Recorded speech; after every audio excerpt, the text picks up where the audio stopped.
Now, kids from ages 1 to 99 have perhaps some fond memories of their favorite toys. It could be a remote-controlled car, a stuffed animal plushie, or maybe a Barbie. Well, unleash your inner child and make a play date with the National Museum of Singapore's latest toy-themed pop-up. From the 5th of July, visitors can expect large-scale artworks, extensive toy displays, and interactive exhibits curated in collaboration with local collectors and artists. The showcase is set to highlight the significance of toys in Singapore's story and shed more light on the history behind our favourite playthings. And joining us this evening to share more, Ruchi Mittal, Assistant Curator at the National Museum of Singapore, and Jian Yang, a Barbie doll collector with the second largest collection in the world. Now, he loaned some of his dolls for the showcase. Welcome. I can finally say I get to play at work. Nice to have you both with us. Ruchi, first to you. Why a showcase on toys and play? I'm wondering because how true is this exhibit to the spirit of play and to the spirit of toys if they're being nicely arranged behind glass cupboards? So play is a really universal experience, and we wanted to create this childlike sense of wonder and joy in our visitors. So as you say, we really tried to keep that spirit of play going throughout the showcase, starting right from our exterior hoardings. So currently the museum's undergoing restoration and upgrading work. Yes. So this was a great opportunity to keep the museum facade lively and exciting for visitors to come right up to it and interact with it in playful ways. So we have some artist murals there which have interactive elements, and this interactivity kind of continues throughout the showcase within the museum itself. Okay, so I'm glad to see that you can, interact with the toys. Otherwise, it'd be so frustrating because you just want to get your hands on them. But bring you in, Jian Yang. You have brought these wonderful Barbies as a sneak peek to your 12,000 toy collection, which is the second largest in the world. That is amazing. Tell us about them. These dolls? I can tell you about these dolls. And the collection. Oh, the collection. Yeah. Well, the collection started in 1984. Been doing it for a very long time. And I realized that I've stopped collecting toys and I've started collecting stories. I think a lot of us can own product, but very few of us can own the stories that come with them. So the dolls that I've brought actually have stories with them. Like one of them, my friend from Brazil, she actually said, all your collection is blonde, skinny, blue-eyed girls, and none of them is representing my culture, my skin tone, my people. So it was really important to her to have a Brazilian representation in my collection. So she brought this from Brazil and gave it to me.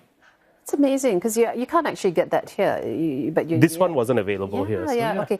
Staying with you because I'm told that you've said Barbie is a mouthpiece for what's current. Okay, but to me, it's almost the opposite. The allure of Barbie is that she's so nostalgic because I was a collector as well many, many years back. So, where do you stand on that? Where do classic toys stand in the modern world? I think all of it is a linear narrative, and it really depends on which era sits well with you. A lot of people call vintage Barbie 1959, 1964, that kind of era. I wasn't born. So to me, vintage Barbie, or the doll that I consider vintage nostalgic, is 1984 to like 91. So, my story is very different from someone else's story. And that's what I like about this collecting world, because all of us exchange different stories. Okay, so it's where you stand, on this timeline. Like you said, it's an evolving story.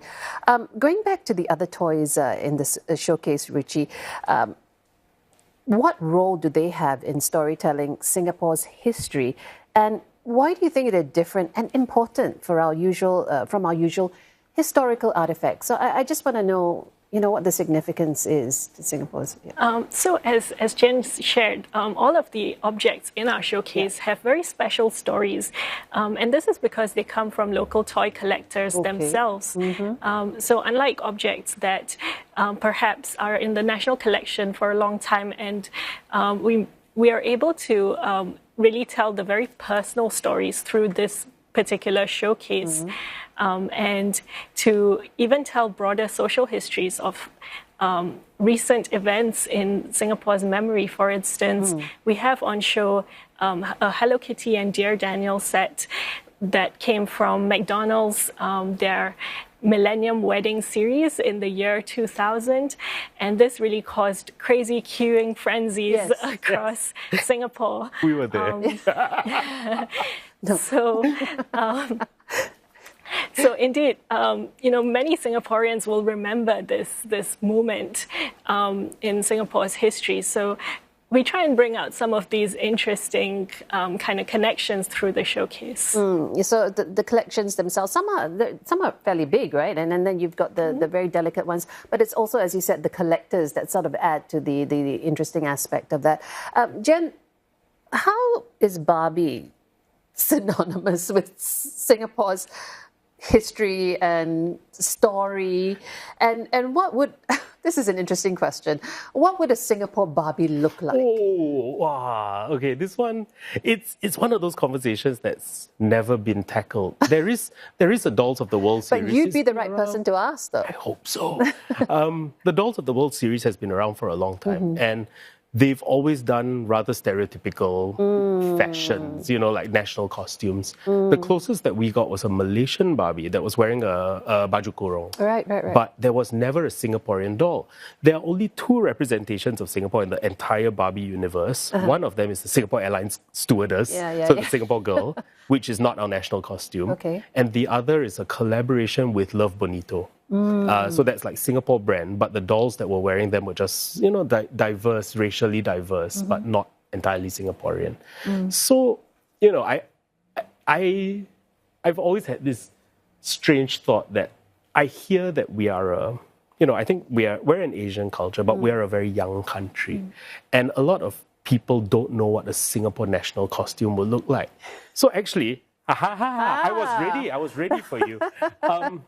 This is batik. This is actual batik. I made this dress in 10 minutes, by the way. So it's pinned in the back. But it's batik, and this is actually from a local batik and kabaya maker. And to me, right, the print of the batik is Asian, it's Singaporean, but the cut of the dress, the style of the dress. You're showing her off very well there. So this is modern. Yes. So I think this is how we balance that conversation between culture and what Singapore is today. Yeah. So I don't want to have a national costume Barbie. I want to have a doll that represents our people.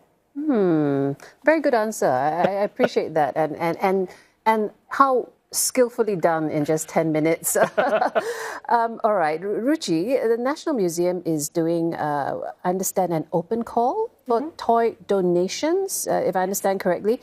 What is the toy collecting scene in Singapore like? Have people been responding to this call? Well, the call hasn't quite started yet. It will start together with the showcase just this Friday. So we really invite people to come down and take a look. I think Jen would be better placed to talk about the local toy collecting scene, which I know is very vibrant and diverse. But what I can say is that really the showcase is a very small portion of what is out there in Singapore.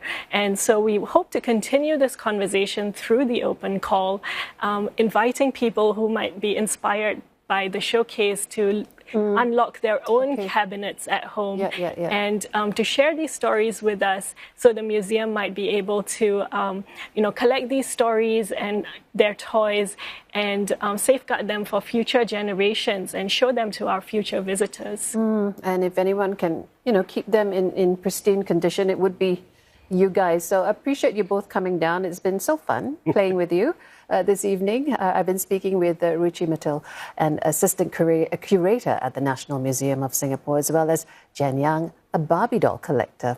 Thank you again.